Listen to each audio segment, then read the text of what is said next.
All right, so your first develop it task in this class, and I've been leading up to this, so now it's here.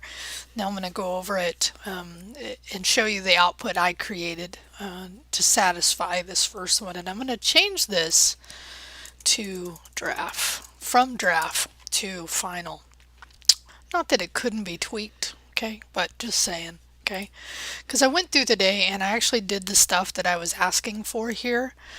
And so I'll show you the output that I created. So here it is. Okay, so there it is, but it's probably easier to look at it from the perspective of, and actually I need to, so this would be on your index file, so the writing part of this, and yes, I do need to update this to be my kind of design that I've created, but I honestly just focused this morning on just getting it done. So if you click on the user story, the idea is just to create, you know, a typical user that'd be using your, and I call it an app in quotes here because it's just the interface in a website, right? Because it's not a full-blown app, but it's the beginning of what could be an app. So I wrote, you know, something like, you know, for me, Jane is a typical student and at times needs a mental break from her studies. She loves looking at pictures of cats and in most detail. And is most delighted. I need to change that by kittens. She has heard there's a game that is good to help her work on her memory skills and look at cats. So she visits Kitty Match. She clicks on the first card and is excited to see the animation and attempts to memorize the precious face. She then clicks on the second choice, thinking about the colors that were a hint to find another sweet face, right? So, and then once she gets the match, she's both amused and the decreasing number of cards excites her to attempt her next move. Jane ends the game, is excited to go another round. So it's just you making up, like visualizing what somebody using your site would experience. And then the idea is ultimately when we finish next week is for you to actually have that satisfied that user story. Okay. So this is just you putting yourself in the position of somebody that would use it. Why would they want to use it? What's the reasoning behind it? And then I did CSS animation, right? So coming back here, right? So this is on this first one is the visual effects, this CSS animation. And this doesn't have to be long, but it's at least you thinking through it.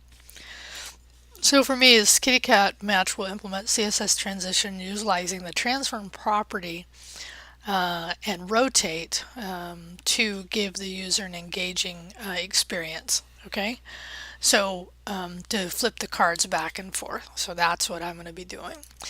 And then my overview, right, this is where I got it, looked right at the book, right at 106. So you can search for, if you're on the ebook, overview of JavaScript for Autogram. So basically it was similar until like get all the cards on the page, listen for the click of each card, test for first and second click to react accordingly. And then I broke down 3 because it requires a bit more detail. This test for the first click, change the class to reflect the flip state. This test for the second one, in addition to updating the visual state, should be state there. Also check the alt attribute. This is actually something I'm going to end up changing before next week for matching cats. And then if the cat matches, remove the DOM and give the user a message. If the cat doesn't match, flip the card to the original state and give the user a message. And so what I did here is I just went through and recreated at least the layout, right? And this is basically you're taking these step by these written and you're creating a visual. And it really is good. And really this is the reason I'm doing this part, is really to make you think about, because in addition, like the major output is twofold here. Major output is actually for you to create the HTML and CSS for this project. You know, make it a responsive mobile first layout. Now, and I don't say you have to use media queries. I ended up using this Flexbox in order so that when I flex my page, and I've shown you this before, I'll come back to that in a minute. I used more semantic markup than I had before. I still have some divs in there. I'll talk about that. Right. So the idea is to create your HTML and CSS for the project, but in the process, also consider or seriously think about the how the JavaScript will work, right? Because so the output is really for you to do that and to think about the JavaScript and hopefully get started on it, because that'll be that'll be your next week's deliverable. And I think hopefully this gives you a good start, because setting up that HTML and CSS and thinking how you're, what is your app going to look like? How is it going to interact, right? Because in this case, the reason I had you do the animations is that just to think through them, because ultimately those animations would be handled with, in my case, right, and in most of our cases, by changing based on the condition classes within your HTML. So that's kind of my, just helping you my logic here. So I will tell you, I used, and you can use whatever you want. You can do it on whatever program. I used drawings.google.com. I laid this out. It was a little tedious, but I do think it's at least an exercise to help you, think through that. And then what I did here is I actually ended up just publishing it for the web. And then when I did that, it gave me the embed. So I just embedded the image and then I started publishing it. And so then in my output, all I did is after this, I just did an image source and it linked to that. And I really liked that. I thought that was a nice way to do it, right?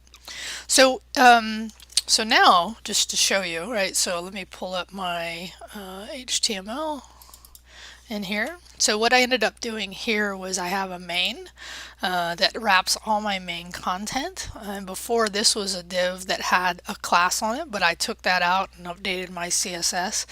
And then I also put a footer on here.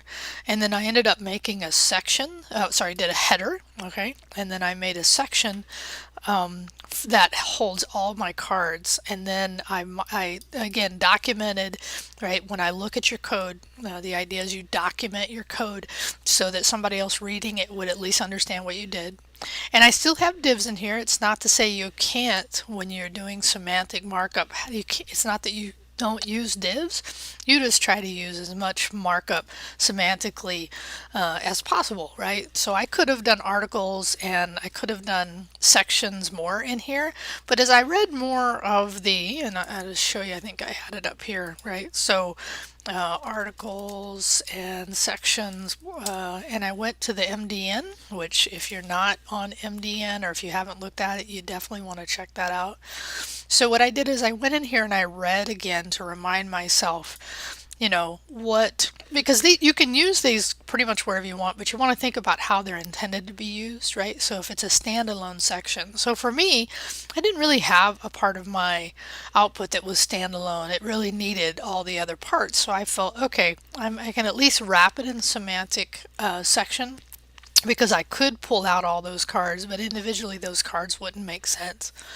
And so just think about that, right? I want you to at least see, I just don't want to see all divitis here, okay? And again, divitis is just where all of your layout is handled through divs and classes, because you can in your CSS just have, instead of a class, you can have just main, right? And then you can update that. But here in the CSS also, I want to see documentation. Doesn't have to be a lot, but it's really just for you to make sure, right? So here's my cards, right?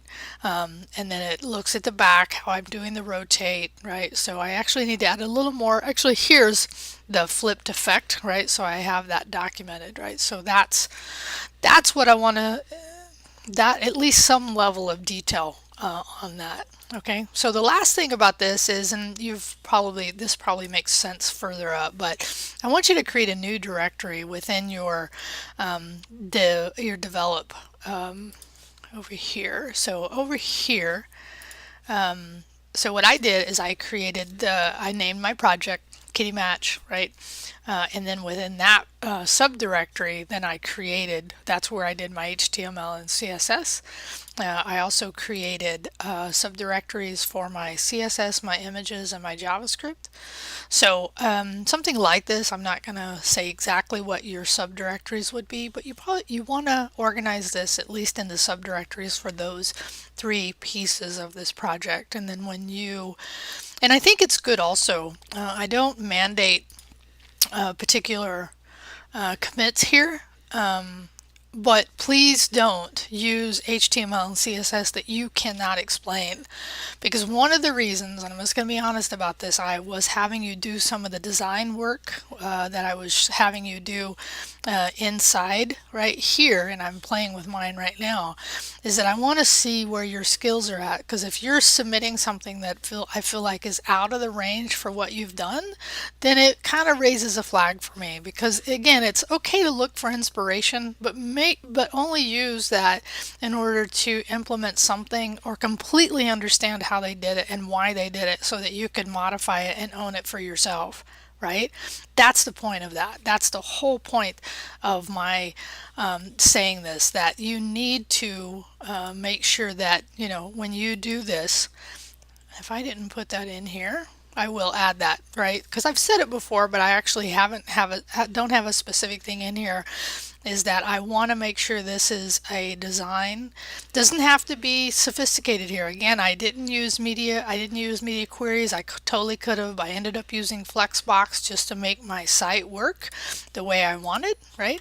So, but the point is that and this is responsive. So what it does is when, and the other thing, if you don't know, you can go into inspect and you can change it to where it is looking at it like it's on a mobile phone. Okay, so that's the other way.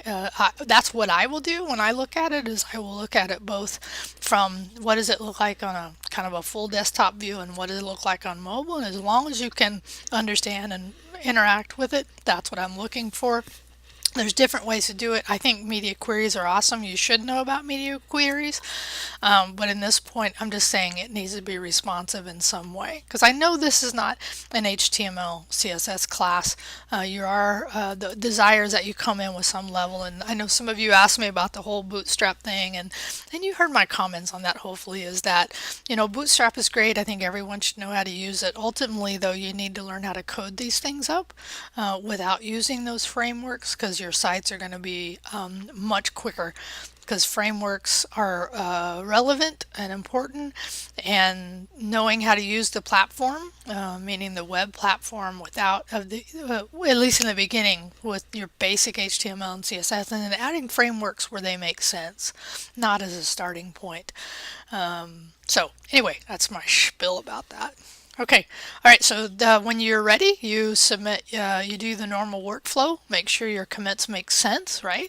Again, the more commits I see here, the better. Honestly, it shows me your logic flow.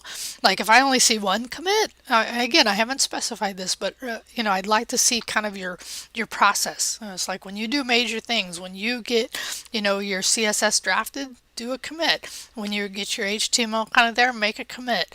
When you're adding new animations or thinking through that or whatever, make those commits so that I can see your thinking. Again, I haven't required specific points. All right, I think this is enough for now. I'll talk to you later. Have a good weekend.